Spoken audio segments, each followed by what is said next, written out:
দেখে নিলাম বছরের সবচেয়ে আলোচিত সিনেমা তুফান। তুফান সিনেমাটি শাকিব খানের ক্যারিয়ারের অন্যতম একটি সিনেমা। এমন অ্যাকশনধর্মী সিনেমা আমাদের বাংলা চলচ্চিত্রে আর দেখা যায়নি। তুফান সিনেমা সম্পর্কে যদি বলতে চাই, শুরুর হাবে সিনেমাটির ক্যারেক্টারগুলো বিল্ড আপ করা হয়েছে, কিন্তু বিরতির পর সিনেমাটি জাস্ট বুম।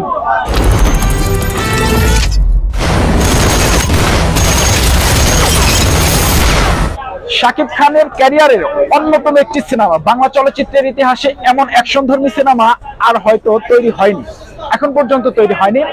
রায়হান রাফি একটি কথা বলেছিল, যদি শাকিব খানকে নিয়ে সিনেমা বানাতে চাই তবে সেই লেভেলের সিনেমা বানাবো।